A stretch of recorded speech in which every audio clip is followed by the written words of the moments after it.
Basicamente a gente vai ter um conjunto de ampola, janela e colimador.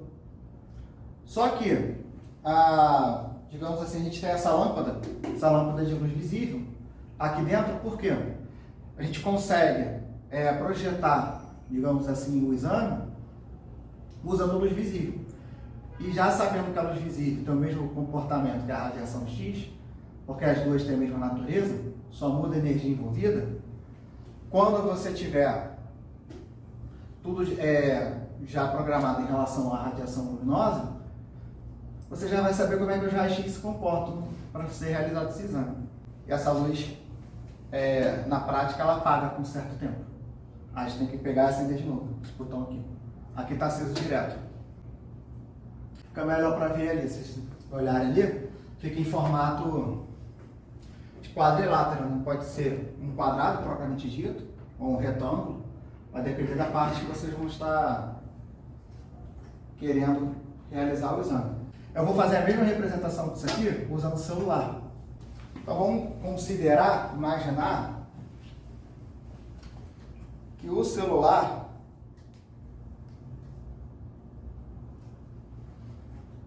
é a ampola. E aí você tem a emissão de radiação luminosa.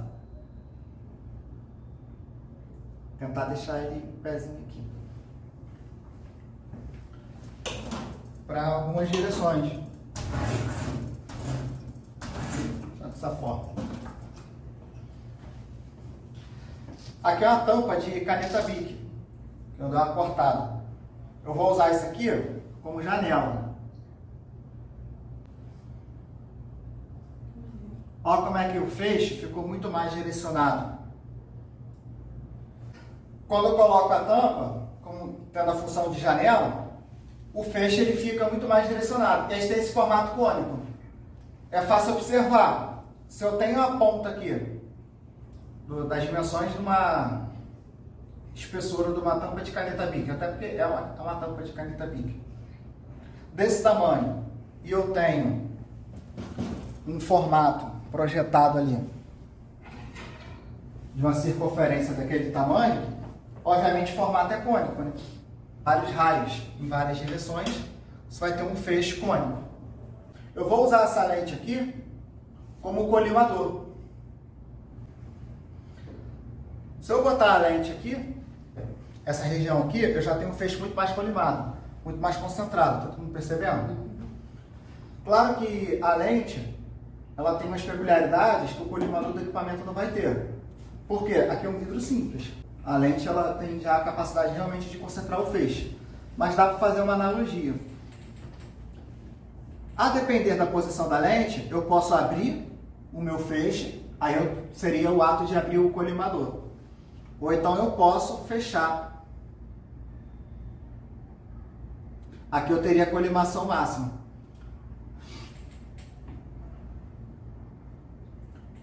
E aí, dependendo da parte a ser irradiada, eu ia usar uma colimação adequada para o meu exame. Vamos abrir aqui a colimação toda. Esse osso aqui é o segundo metatarso. Vou tentar colocar ele aqui.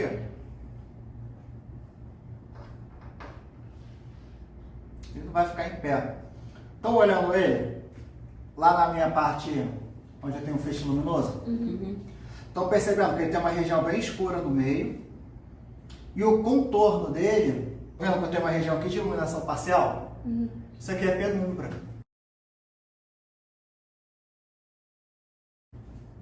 Se eu tenho presença de penumbra, essa minha fonte ela é extensa ou ela é pontiforme? O que vocês acham? Eu acho que é extensa. Por que extensa? Vai ter penumbra. Tá lá no desenho lá, tá vendo no quadro? Sempre quando tiver penumbra, sempre quando tiver penumbra, obrigatoriamente vou estar com uma fonte extensa. Veja que, quando eu aproximo esse objeto lá no anteparo, a penumbra diminuiu, todo mundo concorda? Agora eu vou aproximar bem. Penumbra praticamente não existe. Só sombra. Se eu tiver penumbra zero, não tiver presença de penumbra, significa dizer que agora essa fonte ela é pontiforme. A fonte do equipamento radiográfico, ela vai ser de fato extensa. Só que o que a gente vai tender a fazer? Sempre colocar o objeto a ser radiografado o máximo possível junto ao antiparo, para poder ter mais contorno, ter mais nitidez. Tudo bem? Se eu começar a afastar, percebam que, além de eu ter a presença de penumbra mais acentuada, eu também vou ter distorção. Essa imagem amplia. Quanto mais próximo o objeto a ser radiografado está no antiparo, mais fidedigna é o contorno e o tamanho, a dimensão do objeto. Quando eu vou afastando, eu vou ter esses problemas de distorção e penumbra.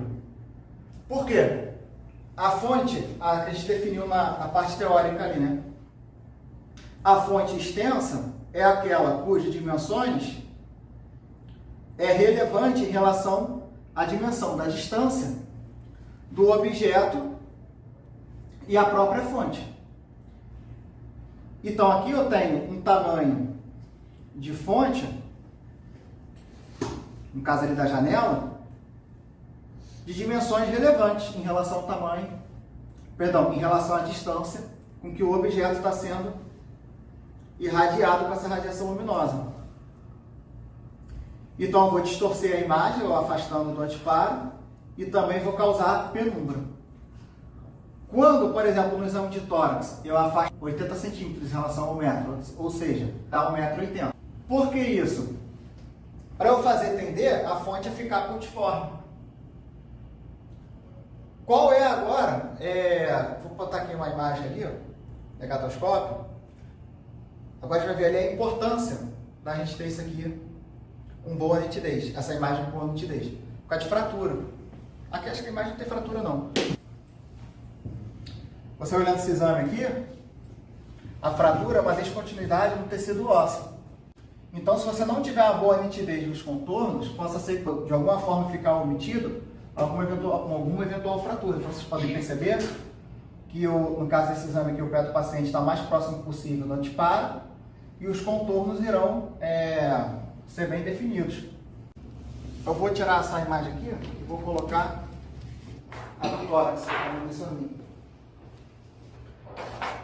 A imagem do tórax, a gente vai se preocupar agora com o coração. Aqui a gente tem a silhueta cardíaca, né? O coração do paciente está aqui, está virado para o lado direito, que é o nosso lado direito e esquerdo do paciente. E vocês vão, se não já viram, vão ver. Por que o polo está 1,80 m? Primeiro que o coração ele não tem como a gente colocar, por mais que essa imagem seja em PA, colocar esse coração bem junto ao antiparo. Você vai ter uma distância de afastamento. E isso vai provocar distorção. Então, o que eu faço? Voltando aqui. O bom, como a radiação luminosa não é ionizante, né? A gente pode deixar ela ligada direto. Vamos supor que eu tenho essa distância aqui. Deixa eu aproximar mais.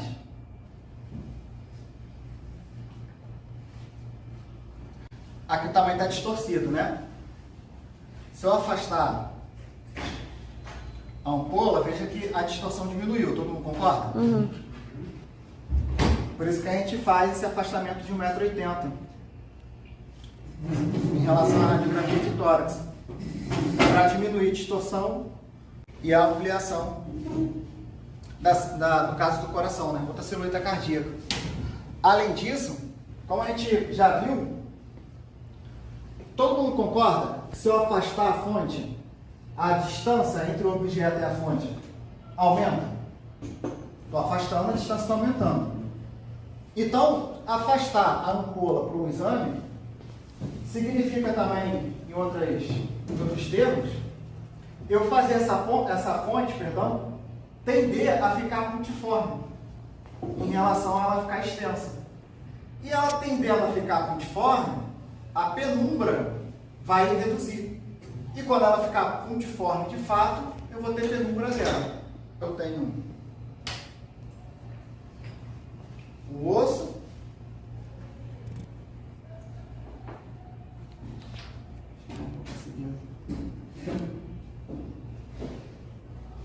aqui eu vou ter penumbra. Só afastar.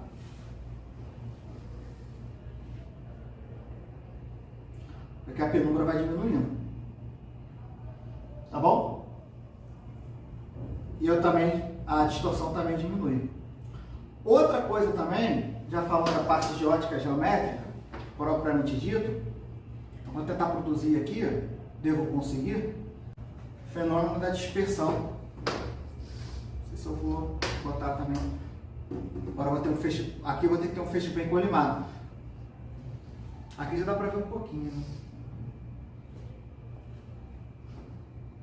Alguém tem uma folha em branco para prestar rapidinho, só para poder botar aqui embaixo, só para eu poder.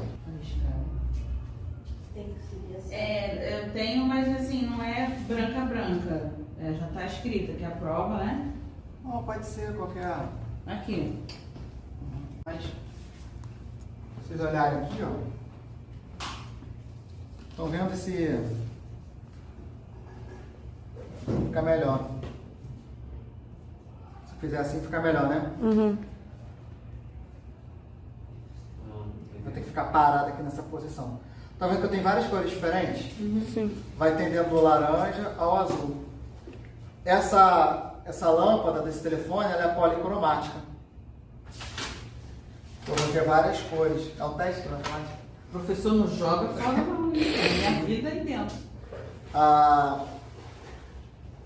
Você vai ter aqui então várias cores, que vai tendendo do vermelho. Aqui eu tenho menos energia, o vermelho vai ter menor frequência, vai ver se na aula que vem.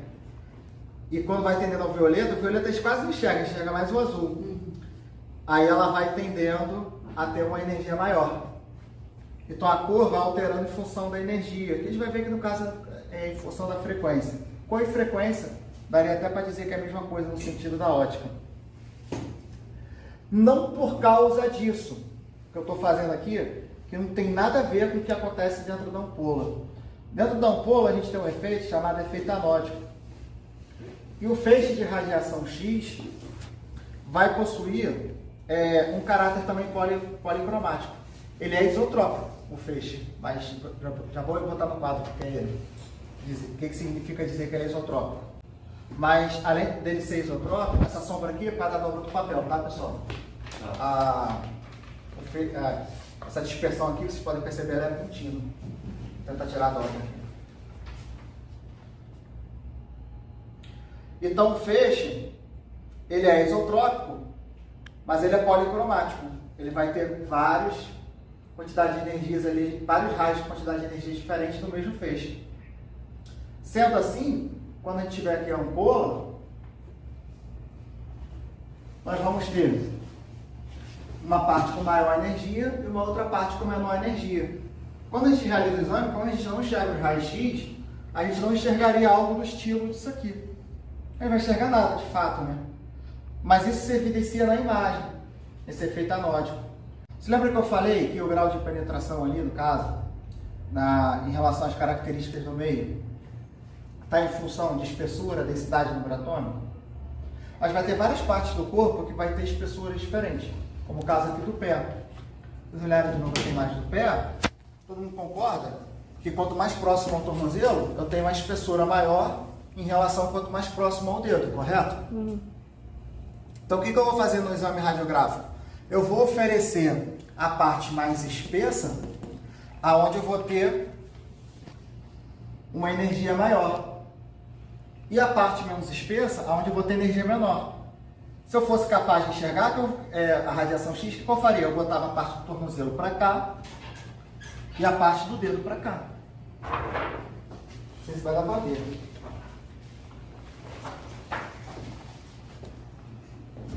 Aqui eu faria algo do estilo, tá vendo? Isso que eu ia falar pro senhor.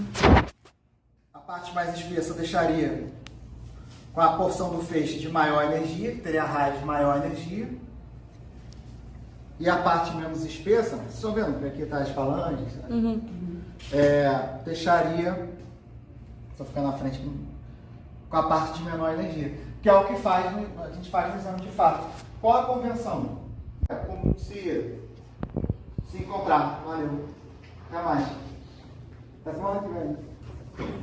E a parte de menor energia em relação ao efeito anótico vai estar para cá. Porque o anodo da ampola vai estar para cá. Só que ele não vai entrar nessa questão que ele teria na ampola agora. Então aqui eu vou ter menor energia e a energia vai aumentando para cá.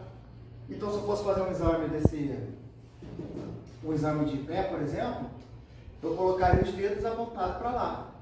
E sempre por convenção vai ser a direção da estativa. Se eu der a estativa para cá, um pouquinho moral para cá, significa dizer que o efeito anótico está para cá. Aqui eu vou ter menor energia e aqui eu vou ter maior energia. Então eu vou tender a oferecer as partes mais espessas para cá e menos espessas para cá. Em função dessa espécie de degradê aqui, que não dá para ver, mas teria. Aqui é fenômeno de dispersão luminosa, não tem nada a ver com o que acontece aqui. Mas didaticamente dá para fazer essa analogia. O feixe ser isotrópico significa dizer que eu vou ter raios chegando no antiparo em todo o espaço, em distâncias, digamos assim, né? Não dá para dizer bem distâncias, porque você vai ter infinitos raios sempre. E aí, se eu tenho infinitos constituintes de um objeto ocupando um espaço, ele vai ocupar o espaço como um todo. Então não dá para dizer bem distâncias. Mas ele teria uma uniformidade de distribuição. Mas essa uniformidade em distribuição não se verifica em uniformidade de energia. As energias, se eu botar uma ampola virada para cá, ela vai ter mais energia na parte de baixo em relação à parte de cima. As energias vão ser diferentes, porque ele é policromático. Mas a distribuição vai ser igual. Eu não vou ter mais raio-x aqui do que ali. Eu vou ter diferentes energias. Eu vou ter raio-x preenchendo todo o espaço que foi colimado. Tá? Falando agora de feixe monocromático. Se eu colocar apenas uma cor, olha como é que muda a dispersão. Cor vermelha, por exemplo. Eu ainda vou ter o azul porque, na verdade, estou misturando aqui, né? Ele não é vermelho propriamente dito. Eu estou fazendo aqui uma forçação de barra. Mas se fosse monocromático, ele ia apresentar só o vermelho. Ali ainda é policromático, de fato. Mas na teoria seria só o vermelho. Quer dizer que em maior grau ali aparece a cor vermelha, né? Se eu alterar aqui, o verde aqui quase não se verifica, né? Uhum. Amarelo também não. O azul já ficou mais azul também. Quando a gente enxerga, por exemplo, o estofado dessa cadeira aí azul, significa dizer que desse feixe que é policromático, que é da lâmpada ou da luz solar e tudo mais, policromático, ele incide sobre esse tecido azul, absorve todas essas cores aqui e reflete só o azul. Por isso que a gente enxerga esse objeto aí azul. Entenderam isso? O preto vai absorver todas as cores e o branco vai refletir todas as cores. Por isso que eu pedi uma folha em branco. Então, a parede era branca também, mas era para fazer isso aqui. Se, no caso assim, de luz policromática e o objeto for preto, a tendência é que eu tenha um grau de absorção maior.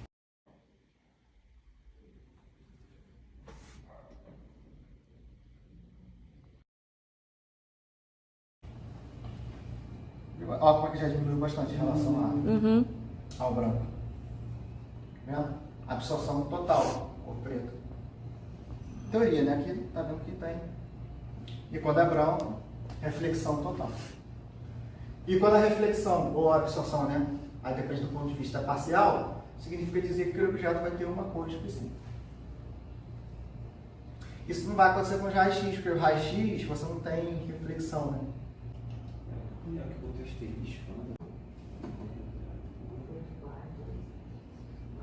Todo mundo concorda que a lâmpada do flash do telefone tem material diferente de fabricação em relação a dessa lâmpadazinha aqui, de caráter incandescente?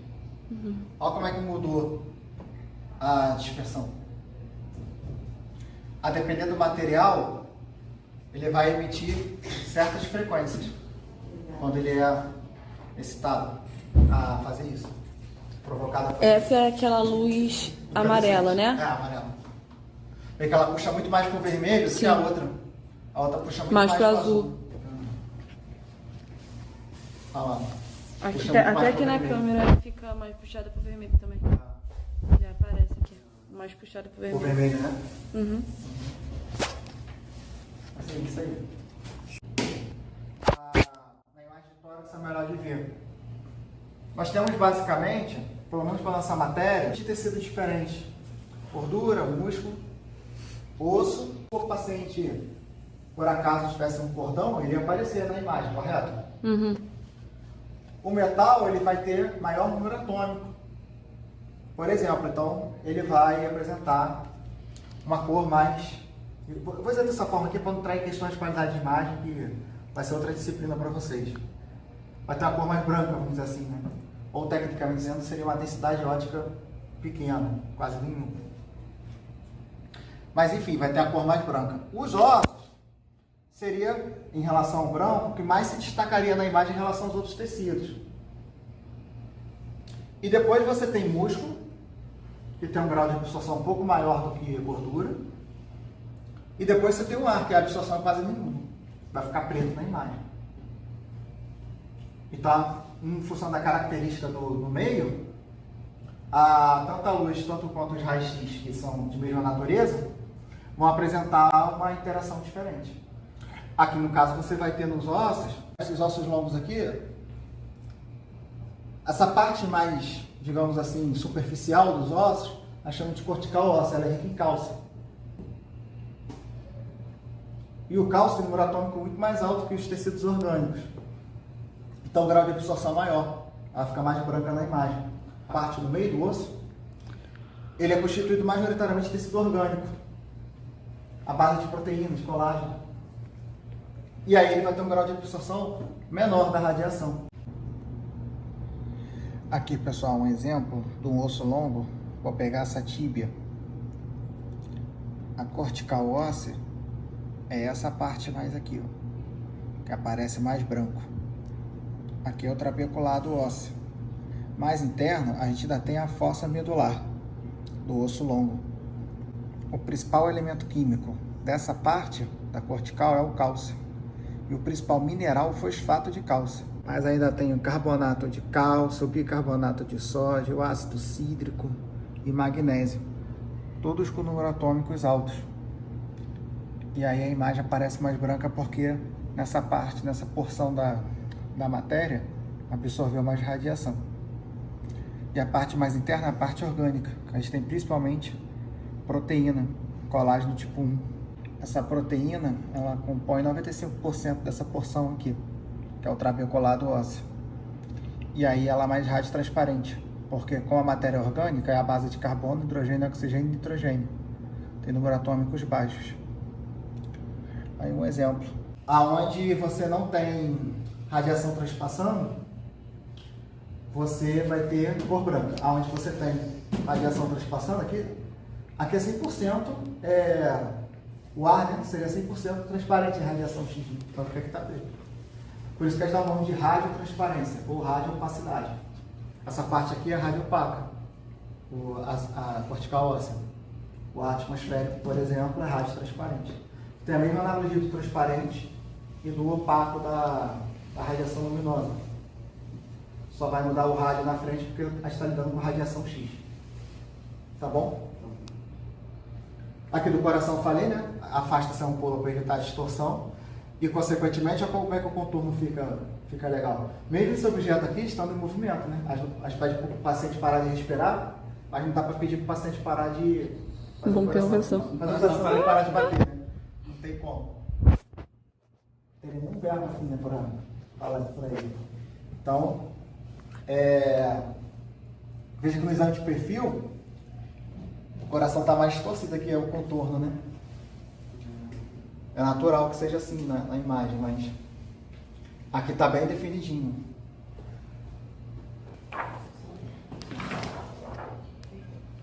Olha como é que o metal ele fica muito mais branco em relação ao osso. Pelo fato de ter maior duração. Mesmo o cordão tendo uma espessura menor do que a espessura do ouro, o número atômico é bem mais alto. Isso seria uma mulher, né? Mulher. Ela é bem mais definida do que a óssea, né? A óssea é meio sombreada, né?